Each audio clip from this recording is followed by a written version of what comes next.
மதுரை தண்ணி சட்னி ரெடி ஆயிடுச்சு. இப்போ பாருங்க, நான் சுட சுட இட்லி மேலே ஊற்றி காமிக்கிறேன் பாருங்க.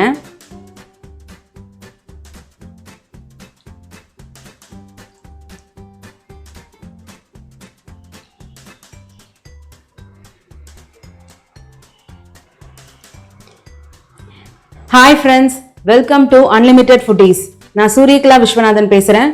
இன்னைக்கு நம்ம பார்க்க போகிறது மதுரை ஸ்பெஷல் தண்ணி சட்னி. மதுரையில் இது ரொம்ப ஃபேமஸான சட்னி.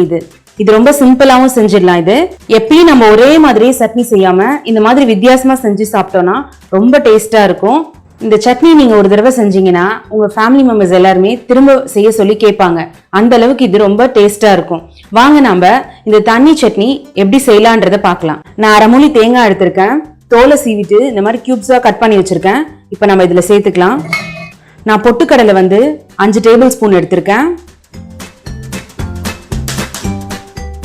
நான் 4 பல்லு பூண்டு எடுத்திருக்கேன். அதை தோல் உரிக்காத போடுறேன், அப்பதான் நல்லா டேஸ்டா இருக்கும்.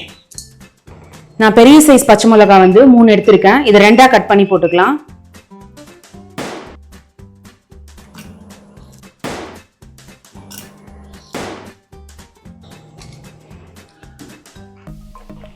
நெல்லிக்காய் சைஸ்ல நான் புளி எடுத்திருக்கிறேன். இதை சேர்த்துக்கலாம். இதுக்கு தேவையான அளவு உப்பு மிக்சியில போட்டு நல்லா அரைச்சி எடுத்துக்கலாம். அரைச்சிட்ட பிறகு நம்ம தண்ணி சேர்த்துக்கலாம். ஃபர்ஸ்ட் நம்ம அரைச்சி எடுத்துக்கலாம். இப்போ நம்ம இதை மாதிரி ஃபர்ஸ்ட் தண்ணி ஊத்தாத அரைச்சிட்டோம். இப்போ இதுக்கப்புறமா நம்ம தண்ணி ஊற்றி நல்லா அரைச்சி எடுத்துக்கலாம்.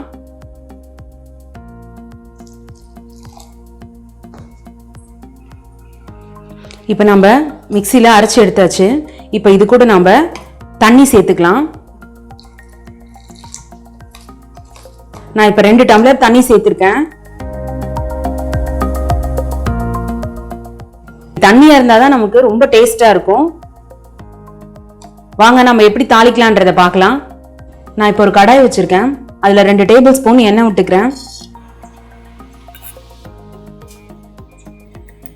எண்ணெய் நல்லா சூடாயிடுச்சு.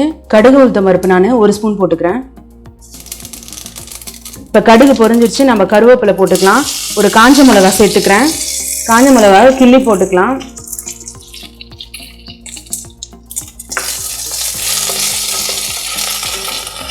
பெருங்காயத்தூள் கொஞ்சோண்டு சேர்த்துக்கிறேன்.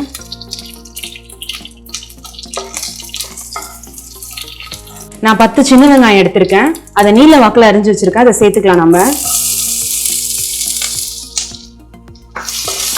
இதை நல்லா நம்ம பொன்னிறமா வறுத்துக்கணும். நம்ம வெங்காயத்தை இந்த அளவுக்கு நல்லா பொன்னிறமா வதக்கிட்டோம். நான் 2 டம்ளர் தண்ணி சேர்த்துக்கிறேன். நான் 2 கிளாஸ் தண்ணி ஊற்றிருக்கேன். தண்ணி கொதி வந்தோடனே நம்ம ஆஃப் பண்ணிடலாம். ஆஃப் பண்ணிட்டு நம்ம தேங்காய் அரைச்சி வச்ச அந்த சட்னி இதுல சேர்த்துக்கலாம். தண்ணி இப்ப நல்லா கொதிச்சிருச்சு. நம்ம அடுப்பை ஆஃப் பண்ணிக்கலாம். நம்ம அரைச்சி வச்ச இந்த தேங்காய் சட்னியை சேர்த்துக்கலாம். இது கூட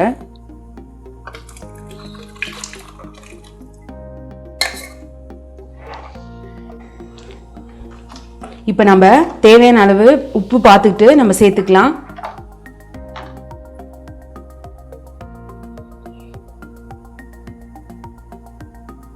நீங்க செக் பண்ணி பார்த்துட்டு உப்பு சேர்த்துக்கோங்க கடைசியா.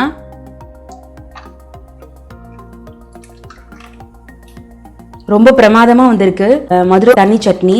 பாருங்க, இந்த அளவுக்கு இருக்கணும் இந்த தண்ணி சட்னி. இட்லி மேலேயும் இல்ல தோசை மேலேயும் நம்ம ஊத்தினா அந்த அளவுக்கு நல்லா இழுத்துக்கிற அளவுக்கு நமக்கு இந்த மாதிரி இருக்கணும். இந்த சட்னி கொஞ்சம் காரமாக தான் இருக்கும். இதுல டேஸ்டே உப்பு புளி காரம் தான். அதனால நம்ம அதை கரெக்டா பார்த்து நம்ம கரெக்டா சேர்த்துக்கணும். அதுல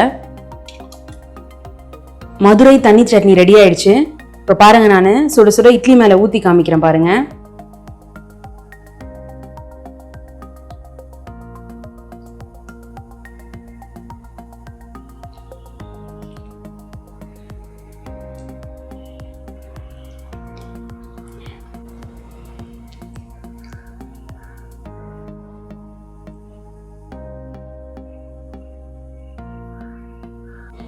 பாருங்க எவ்வளவு நல்லா வந்திருக்கு இந்த தண்ணி சட்னி. இதை நீங்க ஒரு தடவை சாப்பிட்டீங்கன்னா திரும்ப திரும்ப உங்களுக்கு சாப்பிட தோணும். அந்த அளவுக்கு டேஸ்டா இருக்கும் இந்த சட்னி. கண்டிப்பா இந்த ரெசிபி உங்க வீட்ல ட்ரை பண்ணி பாருங்க. ட்ரை பண்ணி பார்த்து கமெண்ட் பண்ணுங்க. இந்த வீடியோ பிடிச்சா லைக் பண்ணுங்க. உங்க ஃப்ரெண்ட்ஸ் அண்ட் ஃபேமிலிக்கு ஷேர் பண்ணுங்க. நம்ம அன்லிமிட்டெட் ஃபுட்டீஸை சப்ஸ்கிரைப் பண்ணுங்க. நம்ம சேனலை மறக்காம இன்ஸ்டாகிராம் அண்ட் ஃபேஸ்புக் பேஜை ஃபாலோ பண்ணுங்க. நம்ம சேனலை பார்க்குற புது வியூவர்ஸா இருந்தா சப்ஸ்கிரைப் பண்ணுங்க. பக்கத்துல இருக்க பெல் ஐகானை கிளிக் பண்ணிட்டு ஆல் செலக்ட் பண்ணுங்க. Thank you friends.